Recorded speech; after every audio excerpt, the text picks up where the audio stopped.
அதிமுக கூட்டணியில் விஜய் வருவார். நான் இப்போ ஆரம்பிச்ச காலத்தில் சொல்லிட்டு இருக்கிறேன். அரசியல் அழுத்தத்திற்காகத்தான் 10ஆம் தேதி சம்மன். முடிவெடுக்கப்படவில்லை என்றால் விளைவுகள் வேறு மாதிரியா இருக்கும். பவன் கல்யாண் வழியாக விஜய்க்கு அழுத்தம் கொடுக்கிற அரசியலும் தான் இருக்கு. நடந்தால் அதிமுக கூட்டணி இத்தனை கூட்டணிகளை விட வலுவான கூட்டணியா மாறிடும். அவருடைய அரசியல் எதிர்காலம் கேள்விக்குறி ஆவதை விட பாஜக அதிமுக கூட்டணி எதிர்காலம் கேள்விக்குறியாயிருக்கும் அவர்கள் பயப்படுறாங்க. பவர் பாலிடிக்ஸ் தான். யார் அதிகமாக வைத்திருக்கிறார்கள் என்பதுனா, நீங்க ஆளுநர் ரவியை தூக்கி மேற்கு வங்காளத்துக்கு போட்டிருக்காங்க.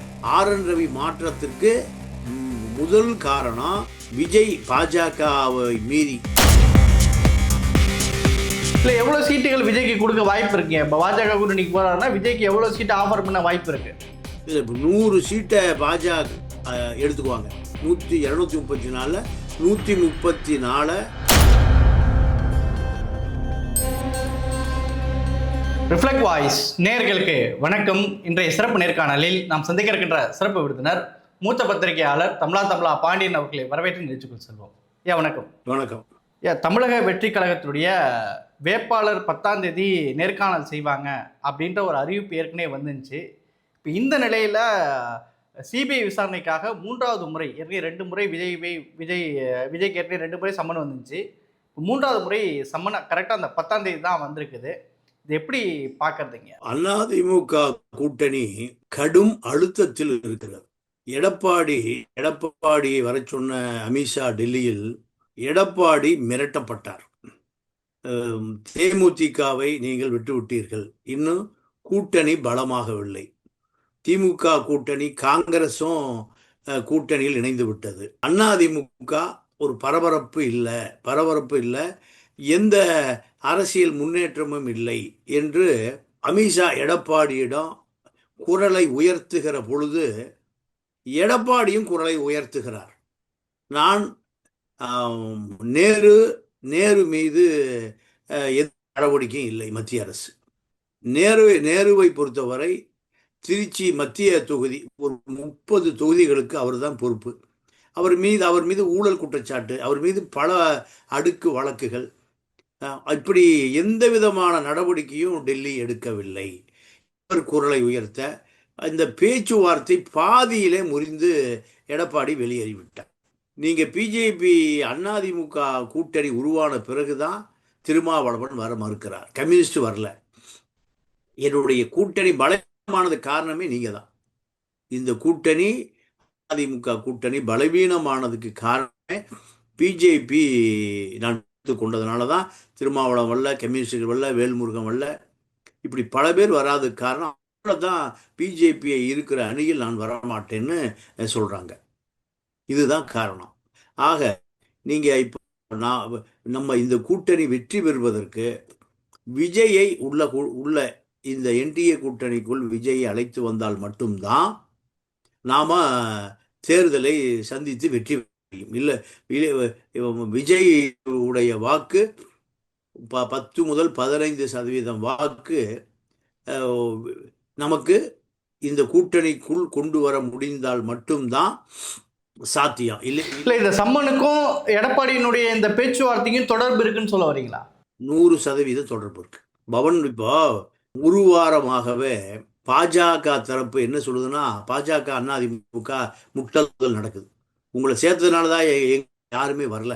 எங்க கூட்டணி பலவீனமானதுக்கு காரணமே பாஜக உள்ள வந்ததனுடைய விளைவு தான். இப்படி எடப்பாடி அதிமுக 2ஆம் கட்ட தலைவர்களும் பாஜக 2ஆம் கட்ட தலைவர்களும் சந்திக்கிற பொழுது இதுதான் பேச்சுவார்த்தை.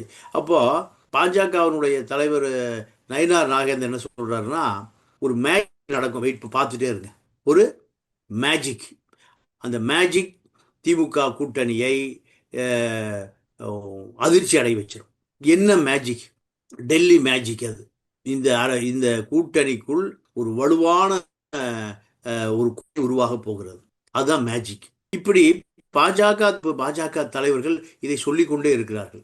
இதே நேரத்தில் அதிமுகவுக்குள்ள சண்முகம், வேலுமணி 2 பேரும் எடப்பாடியுடைய கட்டுப்பாட்டில் போக மறுக்கிறார்கள். கண்டிப்பாக வந்து பிஜேபி தான். பிஜேபி வேலுமணிக்கும் சிவி சண்முகத்துக்கும் இவ்வளவு தைரியம் வருவது. இல்ல பவன் கல்யாண விஜய் சந்திச்சதாகவும் சில அரசியல் முடிவுகள் குறித்து விவாதிக்கப்பட்டதாகவும் சொல்லப்படுது. அது என்ன, அதுக்கு என்ன அது அப்படி நடந்த உண்மையா?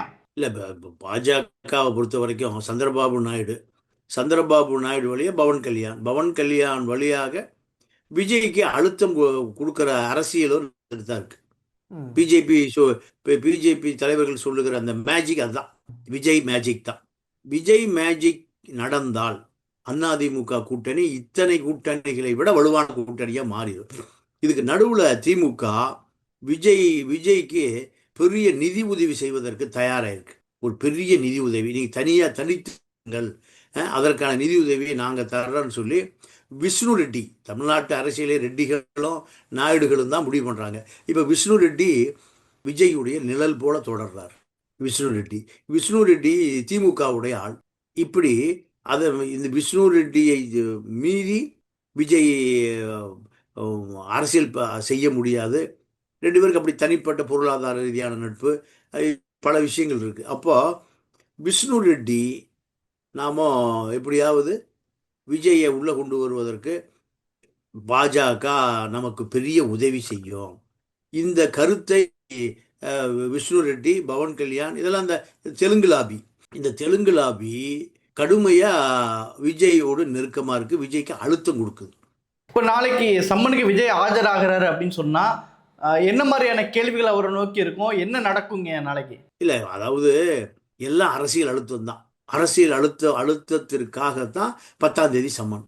நீங்கள் முடிவெடுக்கப்படவில்லை என்றால் விளைவுகள் வேறு மாதிரியாக இருக்கும். 5 ஆண்டு காலம் அதிமுகவும் எதிர்கட்சியாக இருக்க வேண்டியிருக்கும், தாவேக்காவும் எதிர்கட்சியாக இருக்க வேண்டியிருக்கும். திமுகவினுடைய அழுத்தங்களை 5 ஆண்டு காலம் நீங்கள் சமாளிக்கவே முடியாது, காணாமல் போயிடுவீங்க. உங்கள் நிர்வாகிகள்லாம் பல வழக்குகளை சந்திக்க வேண்டியிருக்கும், கட்சி சின்னாபின்னமாக ஆக்கப்படும்.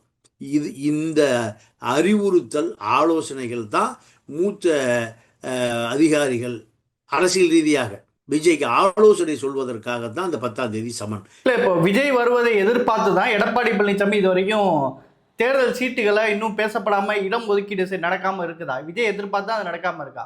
அதுதான் காரணம். பாஜக சொல்லுகிற அந்த மேஜிக் தான். 100 சீட்டு அவங்க கேட்குறாங்க, 134 வைத்துக் கொள்ளுங்கன்னு. இப்போ அது என்ன ஆச்சுன்னா, நாளாக எடப்பாடிக்கு 100 சீட்டு எடுத்து மீதி 134 எங்களுக்கு கொடுங்க, நாங்கள் விஜய் கூட்டணியெல்லாம் பிரிச்சுக்கிறோம், பாமக எல்லாம் பிரிச்சுக்கிறோங்கிற அளவுக்கு வருகிற பொழுது தான் நெருக்கடி எடப்பாடிக்கு முத்துது.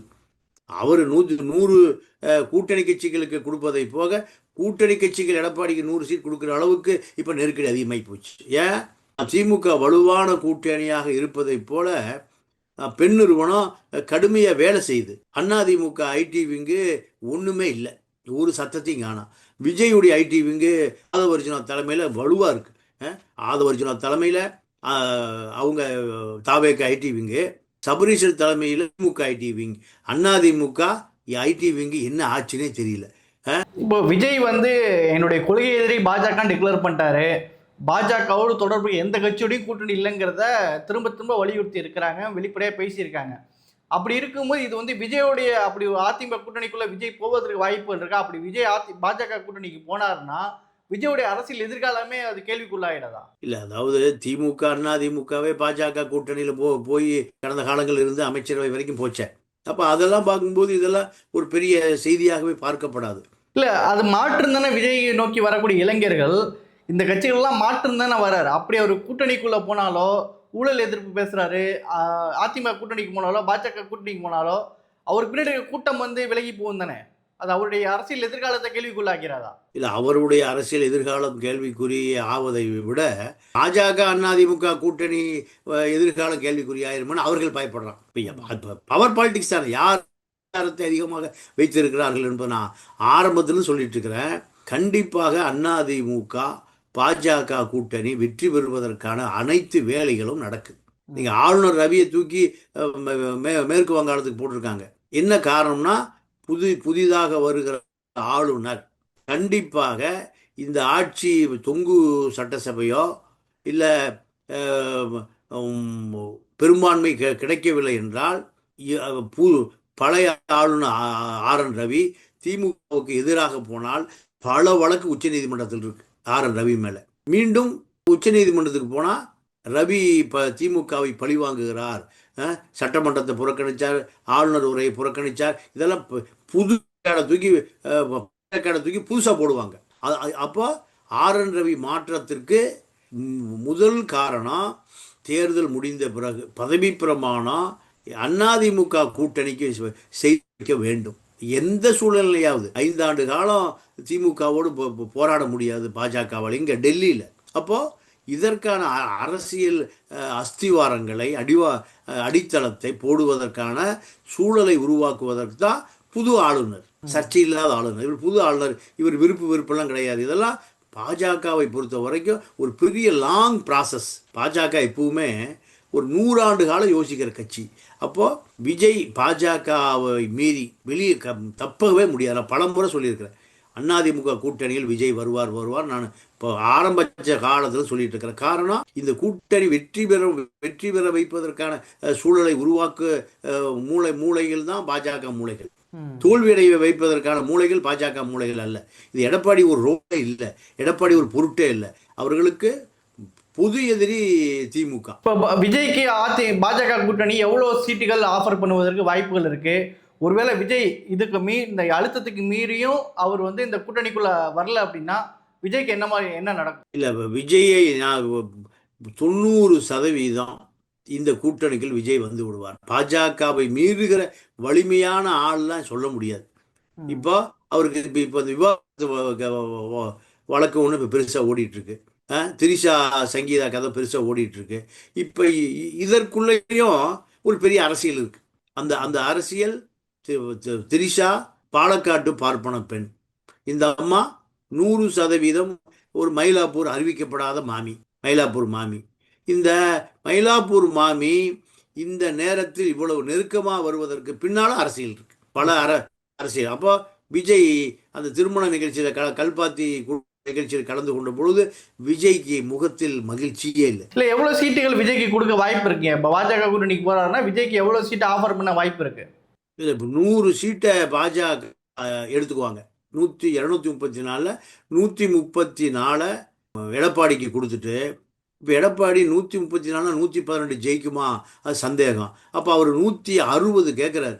கடைசியில் 150 கம்மி எடப்பாடி ஒத்துக்க மாட்டார். ஏன்னா பாஜக என்ன சொல்கிறான், விஜய் அதிமுக பாஜக கூட்டணி மந்திரி சபைன்னு தான் பாஜகவுடைய கணக்கு. எடப்பாடி என்ன நினைக்கிறாரு, ஆட்சிக்கு வருவதற்கு முன்பே நம்மளை கபலீகரம் பண்ணுறாங்களே, ஆட்சிக்கு வந்த பிறகு என்ன பாடுபடுத்துவாங்க? அப்போது ஆட்சிக்கு வருவதற்கு நமக்கு மெஜாரிட்டி சீட் குறைஞ்ச 118 19 வர ஜெயிக்கணும். இப்போ 119 120 ஜெயிக்கணும்னா ஒரு 150 இருக்கணும். 150 இருந்தால் அப்போ 84 சீட்டு தான் பாஜக விஜய் கூட்டணிக்கு. விஜய் பாஜக பாமக ஜி.கே. வாசன் பெரிய கூட்டணியில் அவ்வளோமே எல்லாத்துக்கும் ஒரு சீட்டு கொடுப்பாங்க. அப்போ இதெல்லாம் பார்க்கிற பொழுது எடப்பாடி குறைந்தது 150 கம்மியாக ஏற்றுக்கொள்ளவே மாட்டார். தொங்கு சட்டசபை வந்தால் எடப்பாடி காலின்னு எடப்பாடிக்கே தெரியும்.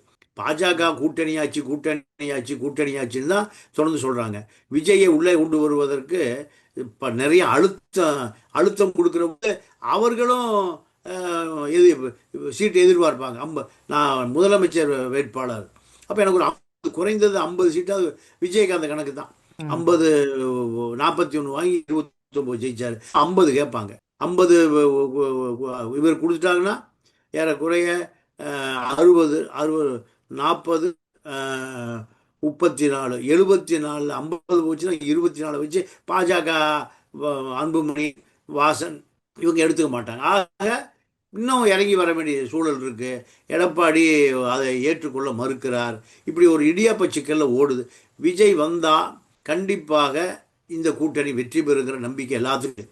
ஆனால் அதை எடப்பாடி கொஞ்சம் இறங்கி போய் கொஞ்சம் சீட்டுக்களை விஜய்க்கும் பாஜக தரப்புக்கும் கொடுத்து வெற்றி பெற வேண்டும். அதை எடப்பாடி இப்படி கையாள போகிறார். எடப்பாடிக்கு கடுமையான அழுத்தம், டென்ஷனு, ப்ரெஷரு, நம்பிக்கையான ஆட்கள் யாரும் இல்லை.